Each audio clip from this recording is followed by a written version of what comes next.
Welcome back, everybody, to the Kerry Thornley Show. I mean, Corey Hughes' Bloody History. I know it seems like the Kerry Thornley Show because that's what it's been for a couple fucking weeks. And guess what? That's what it's going to be for another couple weeks. Because today we're going to get started on the Kerry Thornley Orleans Parish Grand Jury testimony from February 8th, 1968. This is Kerry Thornley's testimony under subpoena in the grand jury leading up to the Clayshaw trial. So, we've already established a lot, right? We established he's got a bunch of handlers, Bud Simcoe, and Clint Bolton, and Martin McAuliffe, and who else? There's a bunch of other names that we've gone over, right? We have already discussed how Kerry Thornley denied knowing David Ferry, denied knowing Clayshaw, denied knowing all these people, and he's going to continue to deny it here in this testimony from 68. The Clayshaw trial begins in January of 69. However, we already know, because we've already talked about it, Kerry Thornley, in his 50-page affidavit confession letter to Jim Garrison, which we're ultimately going to have to cover again, right? I already went over it. But once we get through all of this stuff, I'm going to have to go over it again just so you can put it all in comparison and have it be fresh in your memory. This is going to take probably a couple days. Probably take 3 or 4 days to get through. It's 96 pages long. So let us begin. Orleans Parish Grand Jury, February 8th, 1968. Special investigation present Mr. Jim Garrison, District Attorney. Messrs. James Alcock, Richard Burns, Alvin Oser, and Andrew Sciambra, Assistant District Attorneys, members of the Orleans Parish Grand Jury. Kerry Thornley. Kerry Thornley, upon being duly sworn by the foreman of the Orleans Parish Grand Jury, was questioned and answered as follows. So this is going to be mostly between Sciambra and Thornley. So I'm not going to say their names every time. I hope you can just follow along. This one is from Mr. Sciambra. Mr. Thornley, Mr. Garrison will be questioning you today, and perhaps a few others. But I think a good place to start would be your Marine Corps service and how you first got to meet Lee Harvey Oswald. Give us some of the details about your acquaintance and relationship. Okay, in high school, I joined the Marine Corps, the reserves. I went through boot camp that summer. Kerry, what year was that? That was in 1956, the spring of 56. Or was it 57? I'm pretty sure it was 56. That was my junior year in high school, and I was getting old enough pretty soon for the draft. I had gone down to get a draft card and all that, and I got to thinking about it, and I decided that what I would like to do would be to go into some branch of the service. And they had a 2-year reserve program in the Marine Corps. So I joined the Corps and went to boot camp that summer and came back to high school and finished. Went to college for a year, and then at the end of my college year, messed around that summer, and I realized I would not have enough money to go back that fall because I had put off getting a job, etc. So I decided it would be a good time to serve my 2-year obligation. So I went on active duty and requested overseas duty. I was sent to Santa Ana, California, and was in the air wing of the reserve. Most of the men in my outfit had training as an aviation electronic operators. I had never been trained. I had never been sent to school on this. I had been in a reserve outfit, and it had been my job. And I had been briefed on it for about 5 minutes. There was never anything about the job that I didn't know from that time on. I don't know what they learned in school. I went on duty, and I got stationed with this outfit that was called MAX 4, Marine Air Control Squadron 4. And it was next door to MAX 9. Now I went on active duty in the fall of 1958 in October, I believe. It was either the 30th of September or the 1st of October. I was in MAX 4 for some time. I know that in January and February there were windstorms blowing down in that area. Sometime after that I heard that MAX 4 was going overseas, and I did not have enough time left in the service to go overseas.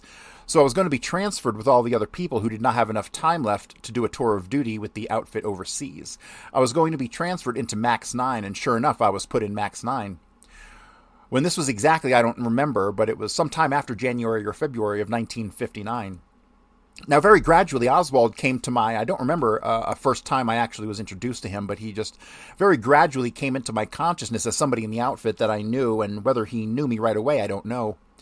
He kind of stood out because he was always getting into trouble, and a lot of it was he would attract suspicion to himself, almost deliberately.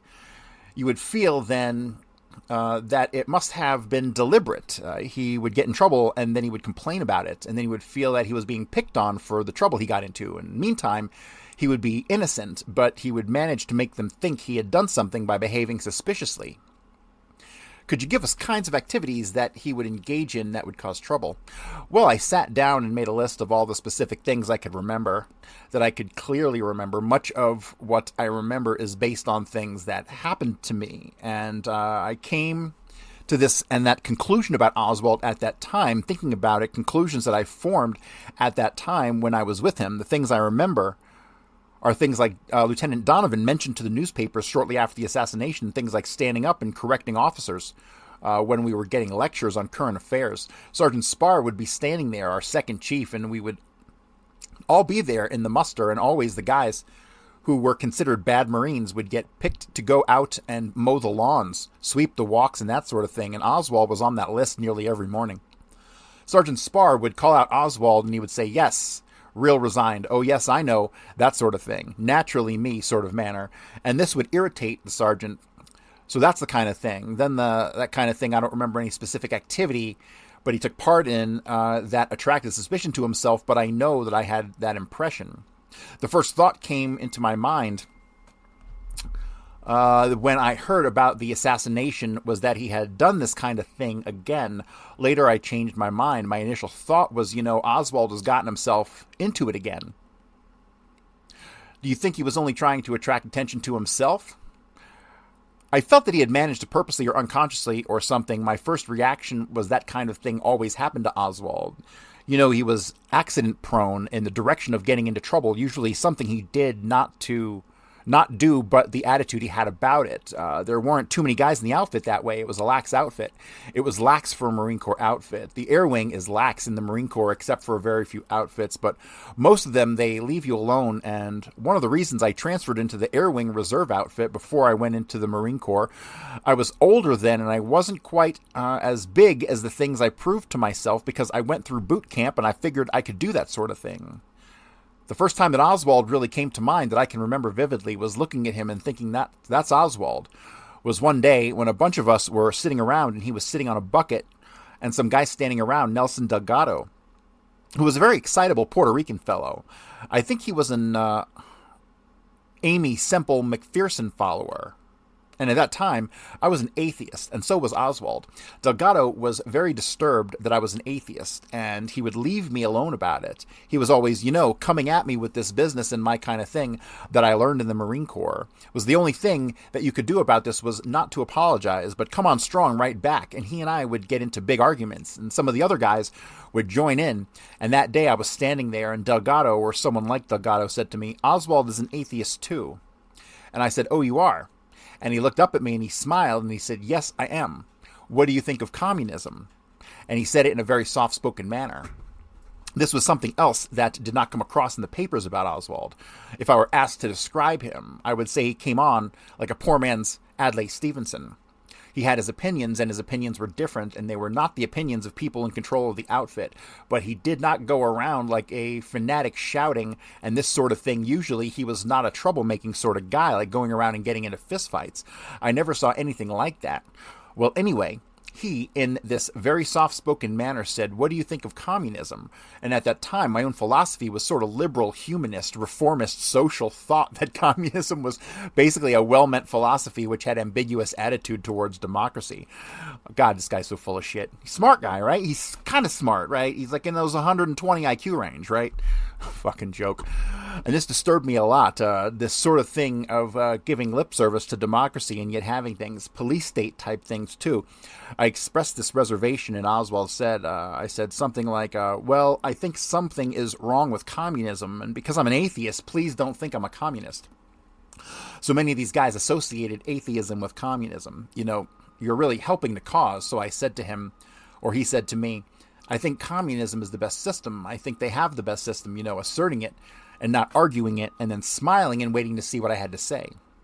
I don't know what I had said, but we got into a discussion.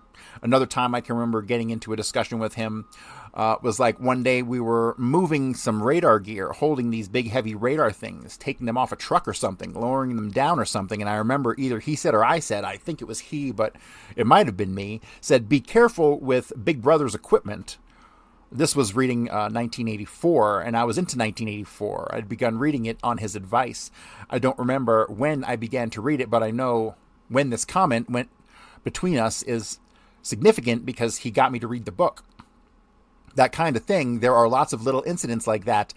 There was one scene of Sergeant Parr getting up on a tractor, standing there, and somebody saying, once again, I'm constantly going over this stuff in my mind, and sometimes I develop doubts in this area, and sometimes I develop new information.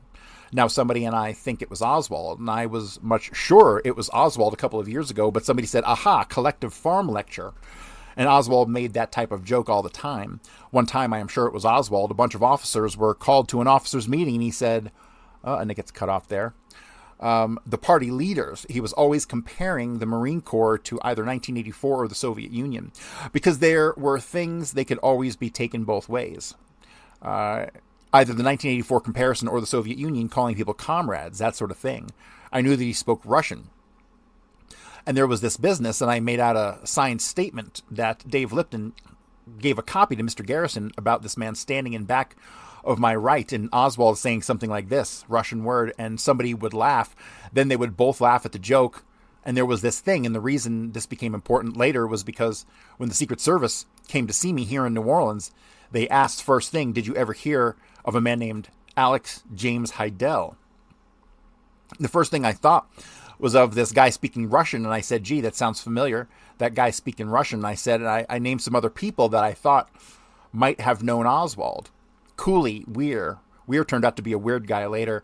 The more I thought about it, he was overseas with me. And this guy Heidel, this guy whose name started with an H, and once Heidel had been suggested to me, I couldn't get another name into my mind. That was the one that popped up every time I thought about it. Then we have a question here that's cut off, but we have the answer. And the answer is yes. I knew Oswald for a 3-month period in the spring of 1959 at El Toro Marine Base. Actually, it was not the base itself, a subsidiary called LTA, which stood for Lighter Than Air, because it used to be a blimp base, and now it was a helicopter base. And the Max outfit was over there. One of the rumors about the Max outfit, they always seem to be in isolated places on the base. So one of the rumors was when working around radar would make you sterile. And you heard scuttlebutt all the time, of course, and this was among the kind of thing you heard. So anyhow, you can remember Heidel in the outfit at that time in the spring of 59? Right. There was some guy whose name started with an H. And he spoke with the person, and he was the person who spoke with Lee? Right. Some guy whose name started with an H. Now, it might not have been. The way I connected him with Heidel was what Jenner said to me in the Supreme Court cafeteria afterwards. As I remember it, I don't remember how this guy looked, and when David Lifton told me Garrison told him he wanted me to come down here and identify him, I told Dave it seemed to me he was tall and blonde. That is what it seems like, but to me, I don't know for sure. A couple of other guys in that outfit greatly resembled Oswald. They had noses like Oswald, sort of Roman noses. And there was this one guy, and I don't remember who it was, but it might have been Heindel. Now I remember one day he was going to some place out in the woods and to commune with nature. These were the words he used, and I looked at him and thought, well, what an intellectual outfit I've gotten with, for the Marine Corps. And it really was. And it was one of the reasons for this was we lived in these Quonset huts. You could talk a lot more freely without worrying about someone overhearing you and passing the word out on what you were doing and this and that. You associate Heidel with speaking Russian with Oswald? No, this isn't the way it was at all. Okay, let me just fucking pause right here. I'm dying inside, okay? This fucking guy just spent a paragraph and a half explaining how he associated this guy, Heidel, with speaking Russian with Oswald. And so then he's asked, so you associate Heidel with speaking Russian with Oswald? And he goes, no, that isn't the way it is at all, right? This is 100% pure anti-interrogation techniques, okay? Plain and simple. That's what this is. No, this isn't the way it was at all. When the Secret Service asked if I had ever heard the name Alex James Heidel, it struck me. It struck me just like the name Guy Bannister did. I had heard it, And I said, hey, wait, that guy who spoke Russian with Oswald. And I said, now I'm not sure, but there was a guy with a name something like that who spoke Russian in the ranks with Oswald. I associate it with Heindel when, after I gave my testimony to the Warren Commission, I walked to the Supreme Court and I asked, where is Delgado? And he said, oh, Delgado's in New York. And I said, where is Lawson? Did you talk to Lawson? Did you talk to this guy and that guy? And, you know, all my buddies in the Marine Corps, what they were doing. And all along the line, as I'm saying this, I said, oh, by the way, who was it who used to speak Russian in the ranks with Oswald? You know, that guy I kept trying to remember, and I kept associating with Heindel. And Jenner looked at me and he grinned, and this guy gives you the feeling that he has a mind like a steel trap and a sparkle in his eye, and really, he's a very sharp guy, and he has a lot of wit about him, too. And he got this little sparkle in his eye, and he said, it was Heindel. And my mouth falls open, and I show a surprise, and he says, no, it was my guy named Heindel, and I spoke to him. He is harmless. Then later, we were walking around the Warren Commission. The reason we were over the cafeteria, we were having lunch, and they were running off 2 drafts of my book. And another thing I want to bring out, I have the old draft of my book, the one I wrote before this, and I have the one I started before and finished after out with my agent in California, and I can send you copies of these if you want to have them Xerox. The thing is, though, the reason I don't think these books were suppressed by the Warren Commission is because when Jenner was walking with me over to the Supreme Court cafeteria before he ever read the book, he took it from me at the end of that testimony thing, and he handed it to some clerk and said, run this off. After the proceedings were over, we were walking over, and he said, I might drop that book of yours from the evidence as I want to protect your rights on it. You know, if the evidence is published, that would be public domain, and I will see that your rights are protected. And I said, I'm not concerned about that. He could do whatever he wanted to do, but before he read the book or anything else, or anybody else could have, because I had it sitting in my lap the whole time, I was testifying, and he was telling me he would drop it from the evidence. There was no way he could have decided that it contained something that was suppressed, that it's just something that that I thought should be brought out. Okay, let's pause. What? What did he just say? Did he answer the fucking question?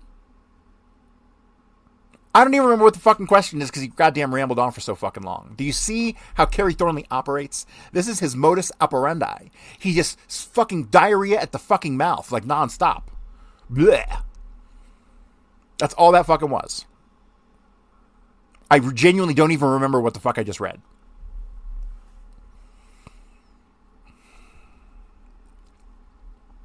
Did you ever mention the name of anybody else in the Marine Corps as a possibility for speaking Russian with Oswald? I don't know. I might have. I think I mentioned this weird as a possibility, but I'm not sure. As I recall, what I said to the Secret Service was that I thought this Heindel or somebody with a name like that spoke Russian with Oswald, and I thought Oswald had some other fairly close acquaintances like me. But I didn't know of anybody that you could say was Oswald's friend. I just can't think of anybody in the outfit that you would say was Oswald's buddy. Did you understand any of the dialogue that went on in Russian? No, I did not speak Russian at that time. I learned a little bit of Russian over at Atsugi afterwards. He's giving more hints, right? He's more confession. I learned a little bit of Russian over at Atsugi afterwards. And where would this apply? Obviously in Mexico City when he spoke in broken Russian on the fucking phone to the Russian consulate. The thing about this was I didn't know for sure it was Russian. I had no way of knowing, but I assumed it was Russian because I knew Oswald spoke Russian, you know? They were speaking a foreign language. Hang on a second. Let's try to, I'm trying to go, as I'm reading through this, I'm trying to meld this into a timeline. A thing about this was I didn't know for sure it was Russian. I had no way of knowing, but I assumed it was Russian because I knew Oswald spoke Russian. You know, they were speaking a foreign language. Let's put it that way. So, we can say with certainty, based on the ambiguous fucking statements of Kerry Thornley. God, I hate when I draw conclusions based on liars. But sometimes you can. Because good liars always give you a kernel of truth, right? That's what Kerry Thornley has done repeatedly throughout his... Every time he opens his fucking mouth. God, I'm going to have a seizure. Ugh. But nonetheless, we can say that by the fucking spring of 59, okay, let's say spring of 59, Oswald's already been back from Atsugi. Oswald speaks fucking fluent Russian at this point.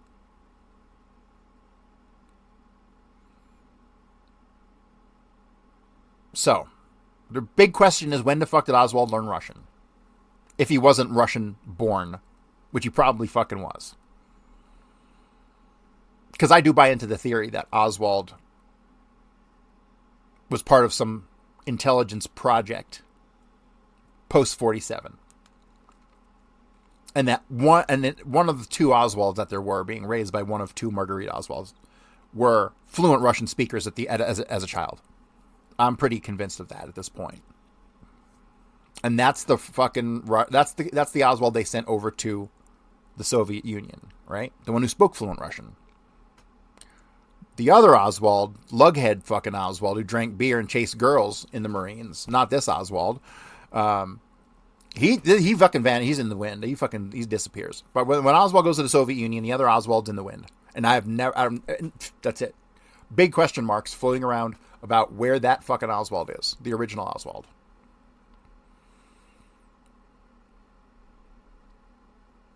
I don't know. At some point, I guess we'll have to go over all that stuff on this show, won't we? That'll take a month. But that's the question, right? So we can say here, as per the testimony of Kerry Thornley, that Oswald was speaking fluent Russian by spring of 59. Which makes Oswald 20. Or 19. He's 19 at the time. All right, so just keep that in mind for a long-term timeline. No, I did not speak Russian at the time. I learned a little bit of Russian over at Atsugi afterwards. A thing about this was I didn't know for sure it was Russian. I had no way of knowing, but I assumed it was Russian because I knew Oswald spoke Russian. You know, they were speaking a foreign language. Let's put it this way. They were not saying a lot, but passing a few remarks that would be like, good morning, how are you? You know, and then a little quip of some kind, and then laughter. One vivid time, I remember the laughter, and this impressed me because I thought, gee whiz, here these guys speak Russian and telling jokes in Russian. And there was a time I was walking back from chow with my hands in my pockets across the field, and I heard somebody yell, hey, you, Winston Smith, the serial number business, some number, and hey, get your hands out of your pockets. Towards the end of 1984, there was a voice that was watching behind the TV cameras, watching Smith for something, and I thought that was rather funny for him to be that sharp and pick that up. Then there was a time when Nelson Delgado was in my hut along with a guy named Gordy something, Helms, I think. I don't remember who else. So Delgado is in a very excitable voice said, I know a man in this outfit who subscribes to a newspaper from Moscow. And I said, who? And he said, Oswald. And I said, oh, well, Oswald, naturally, you would expect him to do it. Well, this was something he did to attract suspicion to himself, or resulted in attracting suspicion to himself. Lieutenant Del Pardo, they asked me if it was Del Prado. Okay, so it says Del Pardo and Del Prado. Let's assume it's Del Prado. Lieutenant Del Prado, they asked me if it was Del Prado, but since I then checked out with CITCO in the outfit and learned that it was Del Pardo, this Lieutenant Del Pardo, who every time I got around the guy, I did something stupid, like I walked into the operations center one time and had a cigar in my mouth, and walked into him and nearly burned his nose. Things like that. I saluted him one morning and said, good evening, sir. Things like that. He was an excitable, high-charged little lieutenant, and I think he is the one mentioned to me. And there is that thing, and that thing about Russian newspaper, and a few other incidents regarding Oswald. We got into some discussions. I know this. I don't know how many discussions I have had. I have memories of different things. It seems to me that the Secret Service said to me, did he say anything ever about assassinating anybody? And I said the only thing I can remember along that line is that the leaders of nations should do without rather than fight it out, that sort of method. I have no ... A couple of bits of conversation like that which impressed me. And this Marxist theory and history, but most of it was we had discussions, and there was a guy sitting around, and sometimes we would be in the record room and we would be there sitting there just alone. A juror asked him then, at the time you said he was receiving Russian newspapers. Did you ever see one? No, I never did, but I got the impression that it was very universally known around the outfit. It wasn't just scuttlebutt. Was it spelled out in English or in Russian? I don't know. I did not see the newspaper myself. There were so many guys around the outfit who said this. Nobody said that it was just a rumor. It wasn't the kind of thing you hear one or two times. Did he tell you about any particular articles he might have read? No, but I got the impression from talking to him, and I don't know if I ever asked him, do you subscribe to a Russian newspaper? What impression I got was that he was interested in what was going on in Russia. I didn't think he was interested enough to go there. Mr. Alcock asks, did he ever mention that he was from New Orleans? No, I had no idea. He was from Texas. He had no Southern accent. There was a lot of... Hang on a second. Did he ever mention that he was from New Orleans? And then Thornley says, no, I had no idea he was from Texas. He had no Southern accent. Okay, so he didn't answer the question. You see what he's doing here? He's deflecting questions. Let's see if he gets called out on it. Then he continues, there were a lot of them with Southern accents in the Marine Corps, and a lot of people who aren't from the South fall into a little bit of Southern accent from being around them. But I don't know. I don't remember anything about his personal life. I don't think that matters where a guy is from, but he didn't get personal. He wasn't that kind of a guy. He didn't get warm. He didn't get friendly. He didn't get into details about this, that, and the other thing. Did you ever ask him where he was from? I don't ask people usually where they're from because I'm not particularly interested. I get to talking to them about things, and if they interest me with the idea we are discussing, I get into a big discussion with them about that. But I don't think it matters where a guy is from. I think a lot of this comes from California, where someone will say, hey, there's another guy from California. And I'll say, so what? A lot of people are from California. Where people were from did not interest me. How long were you and he together at El Toro? About 3 months. I know that I arrived in Japan on July 4th. When I left the States, I don't know. In 1959, I arrived July 4th, 1959, because there was a squadron party going on that day, and there were beer cans all over the barracks. And even on the 4th of July, you never saw beer cans on the floor in the U.S., so I walked in and thought anarchy. I just couldn't believe it. Did Oswald arrive there too? No, Oswald had been there previously. And one thing Oswald had said to me, wait until you get overseas, because somewhere along the line, word came through that I would be going overseas, and I did not even have enough time to go overseas. And finally, I had 13 months left in the Marine Corps, so I figured they wouldn't have time to send me overseas, so I didn't put in for overseas duty that month, and they sent me. How long did you stay in the service? 2 years on that active duty period, and there was a 3-month in boot camp and a reserve obligation, which was going to meetings on the weekend, which I got all done before I went on active duty. But I didn't have any afterwards except standby for reserve for a little while. Maybe I just got out, or they waived a little bit of my obligations. That is why I was wondering. You said they moved you from Max 9, then you went overseas. They moved me out of the outfit because I did not have enough time to go overseas, and then they sent me overseas. Well, I think Max 4 left for overseas, but after I was sent, I think by the time the bureaucracy business got around to, I'm not sure, but I think that's what happened.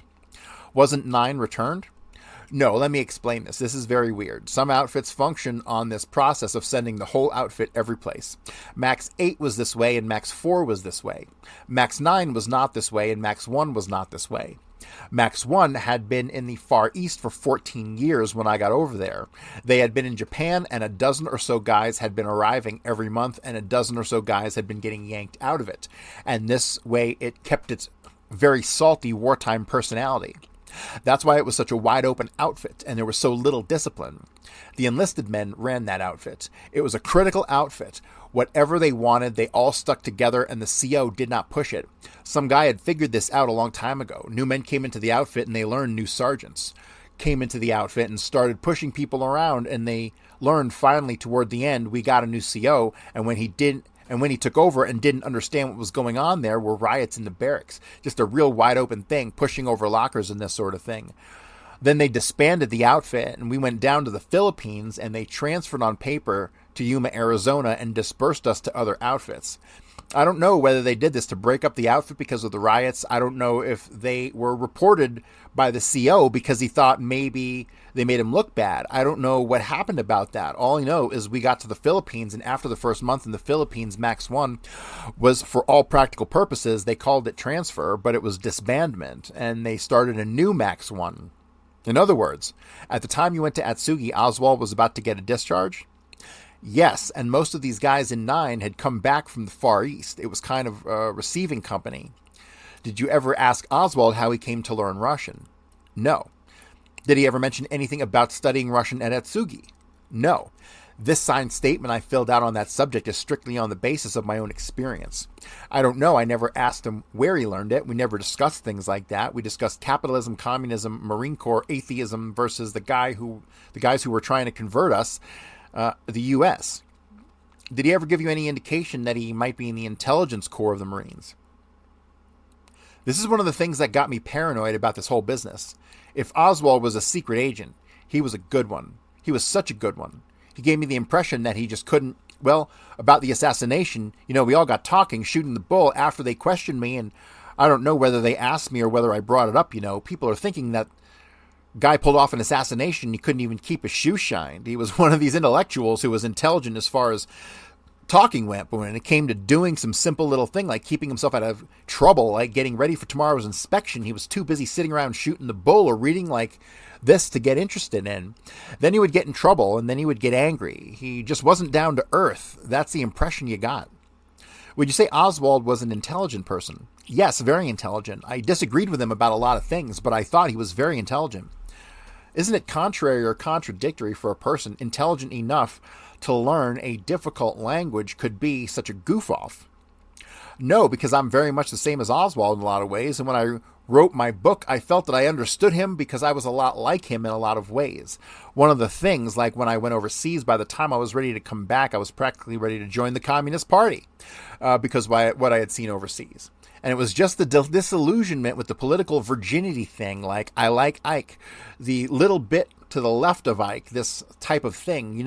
I liked Ike, but I got over there and I saw these Marines beating up taxi cab drivers and all types of things like this. I saw some guys with a stick jabbing down at a guy in a junk, and some guys threw garbage at a man in Formosa, and heard about guys for no reason slugging civilians, particularly in Taiwan, because they could get away with it because their government was so interested in kissing up to the United States government that the officers saluted the Marine enlisted men.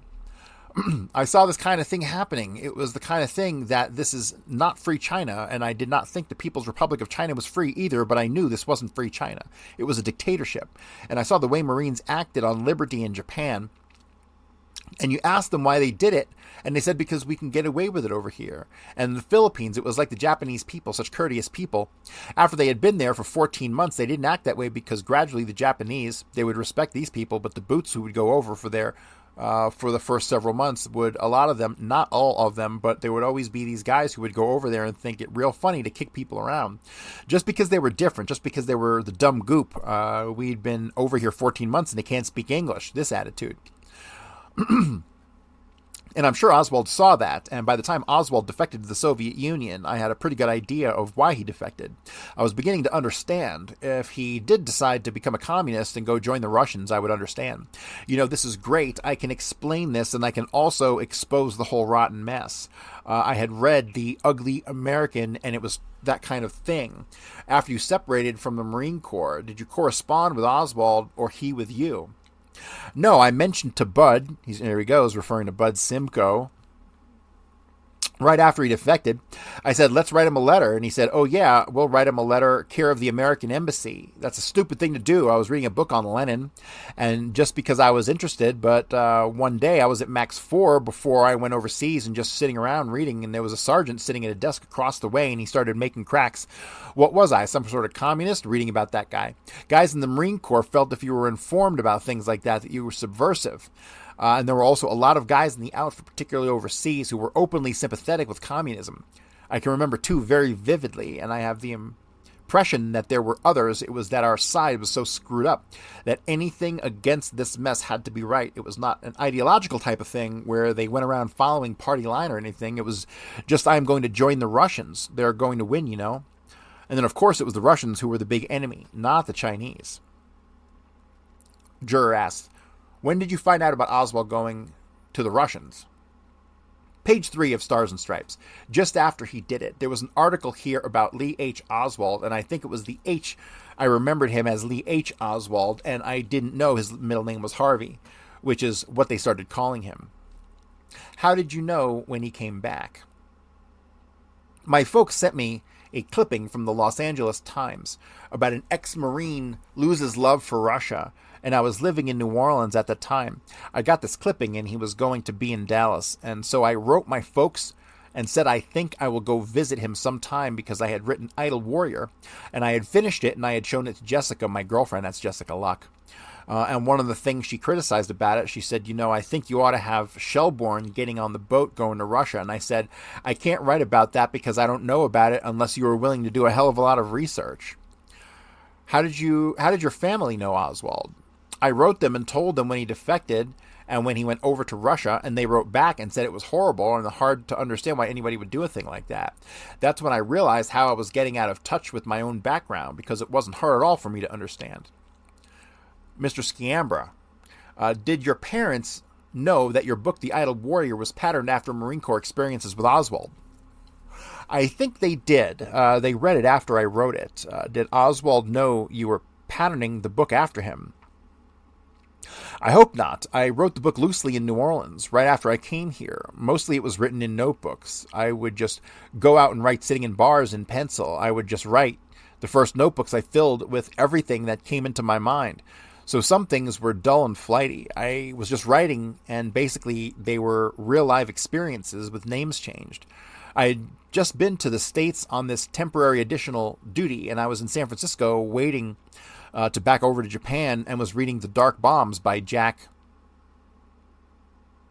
The Dark Bombs by Jack, and the last name is redacted. What the fuck? The Dark Bombs by Jack, redacted. I gotta Google this shit. The Dark Bombs. Alright. We're gonna continue on. The Dark Bombs by Jack, redacted. I'd shit my pants if it was Valenti, but he never wrote a book called The Dark Bombs. And I was very much influenced by this subconsciously, because when I was overseas, that is the way I was writing, just anything, just putting it down, everything, just real life and changing the names. Did you meet anyone overseas who knew Oswald? Oh, yes. Bud Simcoe went over there with me. Did he know Oswald? Anybody in Japan, I mean. I don't know that, but people came in the outfit who had known, well, the thing about it, the secret clearance and I had been hitting my head against the wall and this kind of thing. Everybody I know who knows Garrison closely keeps telling me this is one of the things, and for me to calm down and, before you get into that, would you explain what secret clearance means? As far as I know, in Max 9, I had confidential clearance. I think a confidential clearance is, as I recall, a sort of thing that automatically gave you, I don't remember having to apply for it, a loyalty oath or something. Did you have to fill out some long forms? Probably, but I don't think I had to go through a waiting period. A confidential clearance did not mean a lot, but you had to have one in order to go into the bubble, which was this AC or CA or whatever, an aircraft control center, where we worked with radar scopes and big radar with lights under the redacted, so you could write it on backwards, chart and plans, and you'd have a big board out there showing and charting the planes, as they moved across a scope, and there would be an officer sitting in the back with a telephone and a hotline and all this around to light any unidentified aircraft that came into the area. He could pick up the phone and say such and such an aircraft carrier at such point. Another interesting thing about the U-2, we were in Japan, this is a rumor, a sergeant, and in my impression is probably foreign, agreed with this, that once in a while you would have this aircraft come in on the scope, and he would call it and say it was in, and they would say there is no aircraft in that position, and he would say yes there is, and they would say repeat, there is no aircraft at that position, and you were supposed to get the idea. And that was one of the things. Everybody figured that it was the Blackbird. It was a very high speed, very high altitude. Was secret clearance higher than confidential clearance? First is your confidential clearance, which they gave you a PFC stripe. Secret clearance you have to apply for. When I was overseas, they ordered us all to apply for secret clearance somewhere along the line. I knew that if I applied for secret clearance, it would be more work for me and the same amount of pay. And by then I was a pacifist, and being in the Marine Corps, being in any outfit was basically wrong, so I was not going out of my way to help, and I was developing this Marxist-Leninist streak because I was seeing a people's outfit, the PFC, and as far as I was concerned, I was better off in that kind of an outfit than I was where the brass ran it. Okay, here we go, saying he's a Marxist-Leninist at this point, but we in the last couple of days we've seen that he gets back from fucking the Marine Corps, and he goes to New Orleans and he starts giving speeches on being a right winger, right? Like, this guy is just all over the place. Do you remember filling out a long sheet, about 4 pages, with all your background, where you live, dates, etc.? No, I don't remember doing that in the Marine Corps. But I do remember they told us we would have to apply for secret clearance. I didn't particularly want it, so I put down Harry Morton, a friend of mine, was on the verge of becoming a communist. Then I figured if I put him down and I put this other friend down who was a homosexual, that was a bad thing. And I don't who else I put down, but I put down somebody else. I put down people that I thought would be poor security risks, and I was the first person in the outfit to get my security clearance, and I didn't want to be bothered. There was a possibility they gave it to me to see what I would do. Was that the highest you could go? No, above that. I don't know what there is immediately above that. Then there is top secret, and then there is all kinds of different secret clearances. You can have all kinds of secret information that is necessary to do your job that you need to know. What did this enable you to do? What would a clearance enable a person to do? Well, a person, I never quite figured out why they made us all apply for a secret clearance.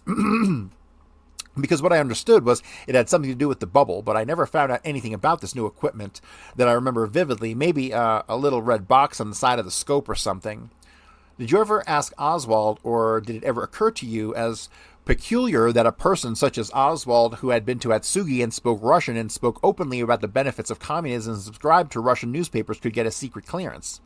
When I first heard that Oswald had a secret clearance, I believed it was shortly after his defection, a matter of maybe a month or so, and maybe a man came in the outfit from El Toro from Max 9, and it hit the fan when Oswald defected. They changed all the call signals. They had a big investigation. They pulled everybody in and questioned them. The last chapter of Idle Warrior was like this. The guy who defected, well, this is what I heard. Somewhere along the line, I said...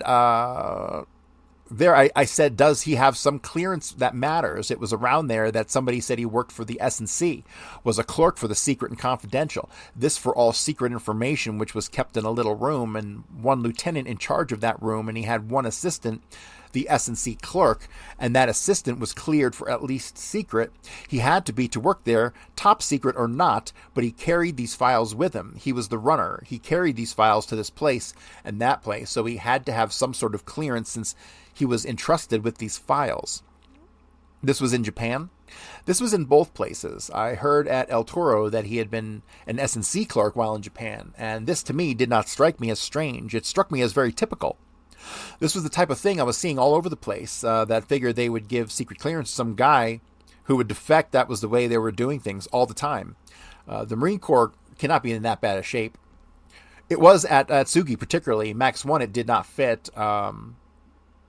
It did not fit Max 9. The guys in the infantry, whenever they see somebody from the air wing, sailors or any of them feel that way. The Marines feel the same way about the about the air wing, only more so because they were so lax when they get away with anything. And the air wing think the guys in the infantry are crazy.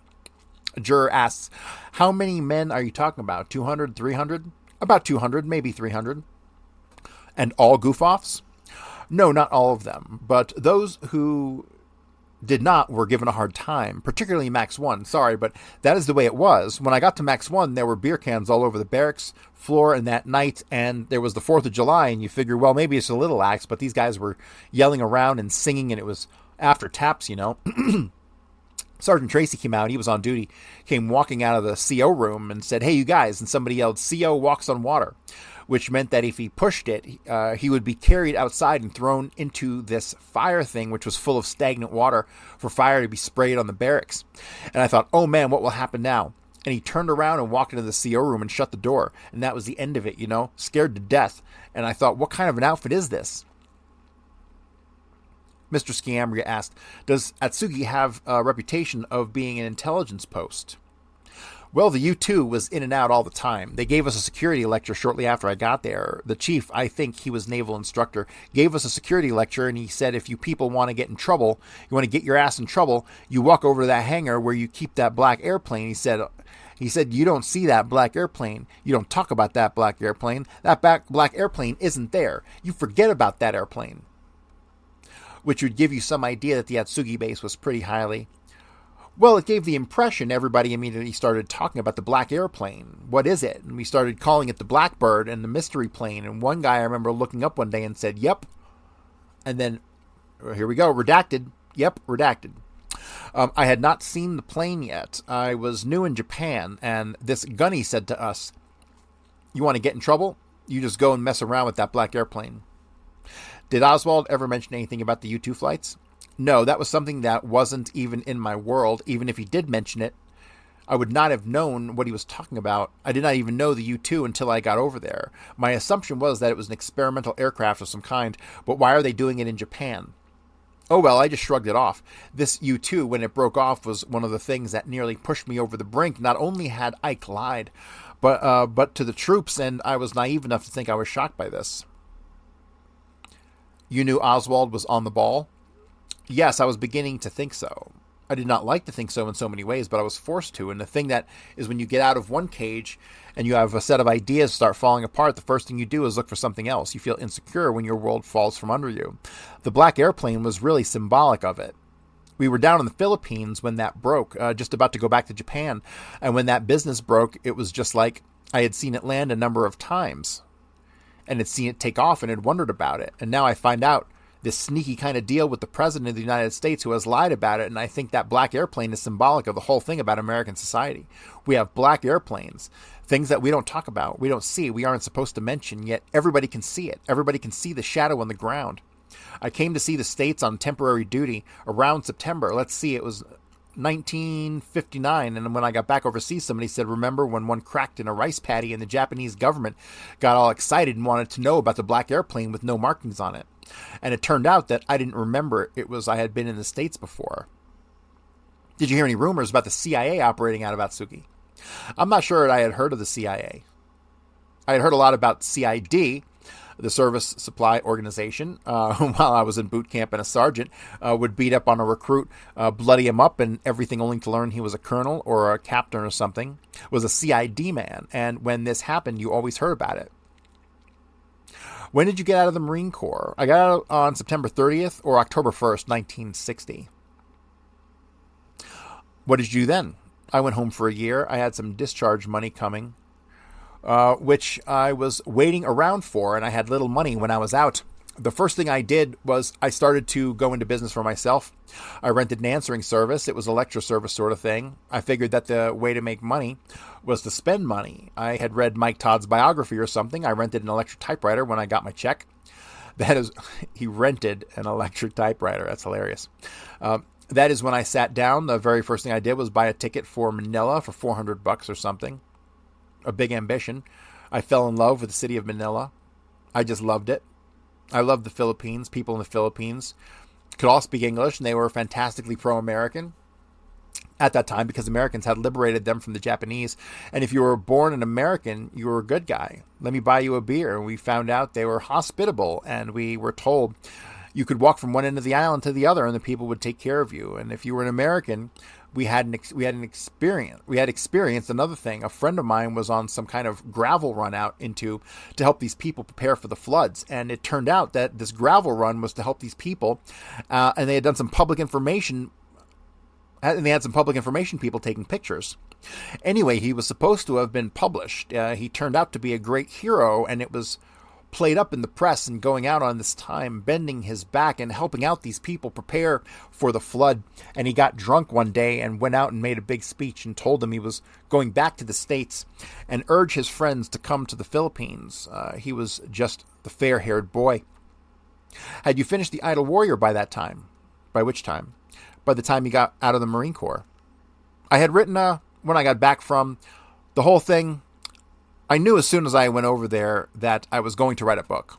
I didn't know what it was going to be about, but when I got over there, I gradually began to piece together what it would be about. And when I got back from the technique instruction proposition, and in the fall when I started dropping word to my friends that I was going to write a book, and then when Oswald defected, I knew what I was going to write about. I was going to take a hypothetical Marine who was going to start off very wide-eyed, and I was going to end him up in Russia. Did you ever contact Oswald in Russia? No. Did you contact him when he came back from Russia? Were you in California at that time? When Oswald came back from Russia, I was in New Orleans on Barrack Street. Were you aware of... Hang on a second. We're talking June of 62. Okay, so it's possible he was on Barrack Street. Were you aware of it when he returned to the United States? Yes, I got this clipping from my parents. I have a copy of it at home. Did you try to contact him then? Hang on a second. If I'm not mistaken, on yesterday's show, if you go back and check this, if I'm not mistaken, Kerry Thornley said that he had the clipping and that he sent it to his parents. Not that it makes a whole lot of difference, but it's still just another fucking Kerry Thornley inconsistency. Did you try to contact him then? No, several times. Like when he went to Russia, I said to my buddy, let's write to him, but where would we write? Care of the American Embassy? What would happen to us? How did you decide to come to New Orleans from California? Greg Hill and I were in my house one night, about midnight. Now, let me get back to this. I had bought this ticket for Manila, and I decided that I wouldn't be able to make it because I would not have enough money after I got there. Money just to get there, but I wanted some money for downtown in Manila. So a juror asked one question we didn't get to. You talked about Oswald in Japan. To other members of the Marine Corps? Yes. Why? He defected to the Soviet Union. It was a big thing. You know, somebody went over there to the other side. It was all in the papers. You see, a lot of people in the outfit had known him too. Bud Simcoe had known him. I knew him. There was somebody else that came who knew him. Was Heidel over there at that time? No, Heidel had been in Japan, I think, and was going out like Oswald. Heidel, I didn't know very well at all. How many men were there? Well, let's see. You had a large front room. You had 2 side rooms. In the side rooms, you had 14 men, I think. Did you know any of them who bunked with Oswald? No, I didn't. I didn't even know which hut he lived in. I didn't know anything personal about him at all. Just shooting the bull with him. I heard he had all kinds of books Russian in his little room, but I didn't see them. Where did you get a copy of 1984? It was a paperback. I could have picked it up on the newsstand. Oswald could have given me his copy. Some of the other guys in the outfit read it too. The Lenin book I bought. You see, I was very hung up. I had some friends with the First Unitarian Church in Los Angeles, and then they started taking me down there, and they had a wonderful speaker, and he was coming out with all these ideas to the left. I was gradually drifting over this way without thinking about it. I was going to the church because I liked the girl, and this was Sylvia Borden. And this is a very interesting thing. This girl was mentioned by the Warren Commission testimony, and they asked me about her, and the reason she was mentioned was maybe I had better mention that when I talk about the assassination in the FBI here in New Orleans. To get back to the Unitarian Church, they said, Unitarian Church? Who else was there? Who did you go with? And I said, a girl named Sylvia Borden. And they said, Oswald was with you, right? I said, no. So it was a misunderstanding on both of our parts. The thing was that Jenner brought this up, and I think I had established in Kennedy's mind up there that this was not particularly relevant. We were going to the Unitarian Church, and I was hung up on a couple of things. I was hung up on one thing, and that was logic and morality. I was reading this book called On Humanism, and I read a little later, 1894. I'm sorry, it says 1894, but it's obviously 1984. And then a book on Lenin. I wanted to find out about Lenin. It wasn't a particularly complimentary book on Lenin. It was written by this sergeant. Kerry, do you remember the exact date you left California with Greg to come to New Orleans? We arrived in February, the day after Mardi Gras, February 1961. Let me make absolutely sure now. We got out of the bus station. Let me go back to when I got out of the Marine Corps and bring you back up to this point, okay? So I can tell you everything in the past, so this will make sense. Okay. So she asked him a very simple question, okay? A very simple question. When did you arrive in fucking New Orleans? We arrived in February, the day after Mardi Gras. And then February 61. And he goes, let me make absolutely sure. So then he goes off on this tangent, and here's the tangent. I bought this ticket to Manila. Then I decided not to go because I would not have money when I got there. So I was going to go make my money, and then I would go to Manila. So I cashed in my ticket, which I think was $400, and I moved in with a friend of mine, Bobby Newport, in Whittier, becoming his roommate, and I started this idle warrior. I wrote the first 5 chapters and delivered a lecture on it at a women's club, and I sent out free tickets to all the civic organizations in the Southern California area, and I was going to give a monologue. It was the kind of thing, a combination between a lecture and a play. It was the first few experiences and how it was like when you first arrive in Japan, the new guys just arrive. Shelbourne with his eyes wide open, the booze hound, and being so impressed by it all, this sort of thing. So I just locked myself in a room with a pot of coffee and a lot of cigars and got it in shape. I went down and delivered, and the night I scheduled it for was the first night of the Nixon-Kennedy thing, and just about 34 people showed up. I did not have money enough to go through with another one, so I just, forgot about that. Then Greg and I were going to put out an off-campus humor magazine, which was called The Apocalypse. We put out 1 issue. We sold advertising for it. We put out free and sold the advertising, and nobody thought it was funny. Things we thought were funny, nobody else did. So we went out, and I was hung up a couple things. I was hung up on one thing that was logic and morality. I was reading this book on humanism, and I read a little later, 1984, and then a book on Lenin. I wanted to find out about Lenin. It wasn't a particularly complimentary book on Lenin. It was written by this sergeant. Wait, hang on a second. Do we have a duplicate page here? Yes, it appears we have a duplicate page. 31, 31, 32. Here we go. My house, and we were laughing, and we woke up my folks, and we were disturbing them, so we went over to Greg's house, and we sat around. Greg is a real character, and so we went over to his house and got to laughing and woke up his family, and so we went to downtown Whittier, where nobody could possibly be disturbed, and we were walking down one of the main drags in downtown Whittier, talking to each other, and the cops pull up, and they say, first they fill out a little card on us, and they say the next time you get caught doing this, these odd hours, you'll be arrested for vagrancy. Greg said, but I live here. They said it doesn't matter. Unusual hours and no purpose in mind. Every day they drove away, and I said, let's go someplace where it is not against the law to stay up all night. And he said, I want to live in San Francisco, New York, or New Orleans, French Quarter. So I said we won't be able to get enough money to get to New York. We can get there, but we won't have enough money to live until we can get a job. And San Francisco is closer to Whittier than New Orleans. So let's go to New Orleans. So we got on the bus and we went to New Orleans. We got off the bus and I said, why do you want to live here in the French Quarter? And he said, you wanted to come down here. So the first place we went, we got a map. We saw the French Quarter. We went that way, and we went out, and finally we're sitting down in Lafayette Square thinking we were in Jackson Square. And I sat around and we talked about what we should do. And I wanted to put our suitcases in a locker in the bus terminal and take showers in the YMCA and all this for a few days and look for an apartment. Get a good apartment. And he wanted to get an apartment right away, and then finally said, well, I must admit the reason is on your side. You see, coming back from Japan, I read this book which had shot some of my Marxist-Leninists out from under me, and I was on a new kick. I read Atlas Shrugged by Ayn Rand, and I was a capitalist, and his argument was more important. So we went up to 9-something Camp Street. Francis Landry is the landlord, and we rented the apartment that was just off of Lee Circle for $10 a week. It was a dungeon. It was cold and wet, damp place, and we said we suppose this has hot water, and Landry never answered us, and there was no hot water, and we had to go back in. There was a shower in the back, but the water was cold, and Greg was a hard person to live with. He was even more chaotic than I am and pretty messy. He would leave the iron on an ironing board overnight and burned a hole in the cover, left the defroster on in the icebox and flooded the kitchen. All of these things, so I moved out. Just above the place called Fred's Inn on St. Charles. All right, so let's back up for a second here.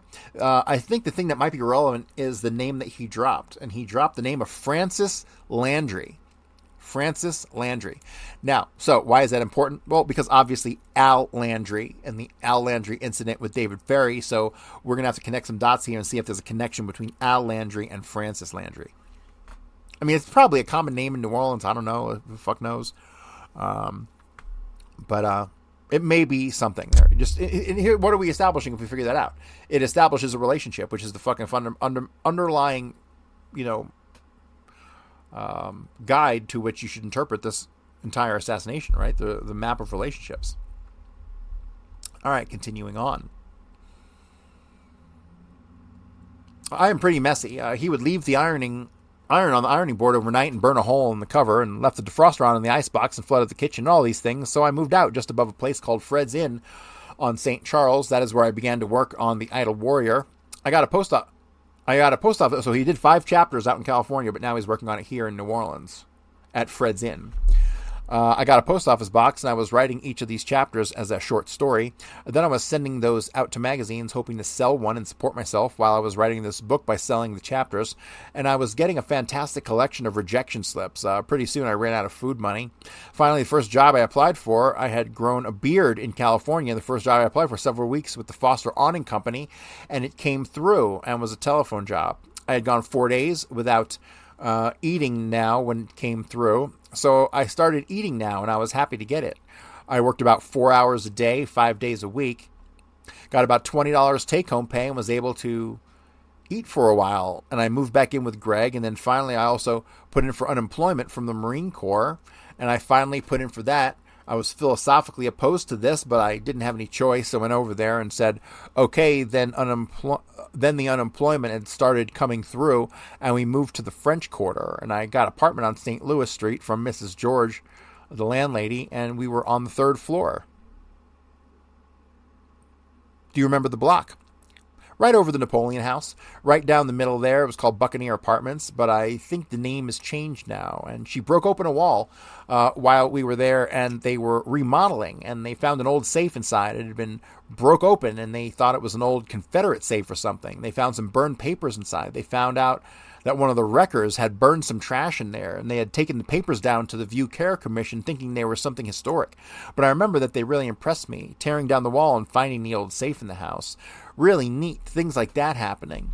Then we started going to this. We got acquainted with people in the quarter and would go to these discussions every Friday night. It was an open house on Bourbon Street. And I met a girl named Ola Hogan.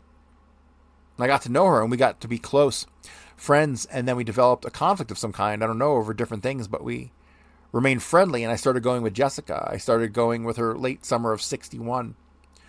I went with her for about a year and a half during this time that we were at Mrs. George's house. I was working on the Idle Warrior. And all my free time, I think I would think out these chapters in my head and then write it down after I got some pages done. Then I would go out for coffee. And I was writing these chapters and sending them off, and got halfway through and just was using postage money. And sometime during that time and place, I finished the draft, the first draft, except for the last couple. All right, just going to take 1 second here. He says he's going with Jessica Luck for a year and a half, in late 61. So that would stretch on till 62-ish. But at the same time, we're talking that like in early 62, he's banging fucking Jeannie Hack. And Jeannie Hack introduces him to Martin McAuliffe, who was working with Sergio Arcacha Smith and Guy Bannister, and these guys, who eventually introduces him to Guy Bannister, right? So there's something going on here. Well, he's just fucking multiple chicks is what the deal probably is. I wonder how he felt hanging out with a bunch of those fucking gay dudes, being forced to work with a bunch of gay dudes. That was probably why he was so standoffish with them.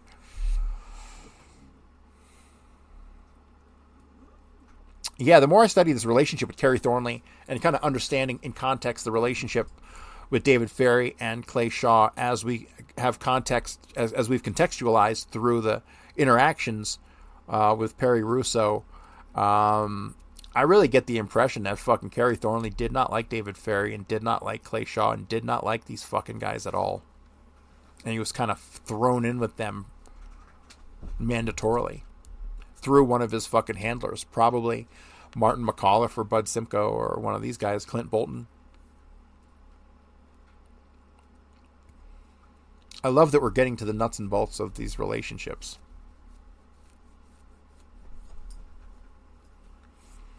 All right, so I'm getting tired. What time is it? Time for me to go. All right, we've been about an hour. We're about 38 pages in, so it'll take about 3 days for me to get through all this.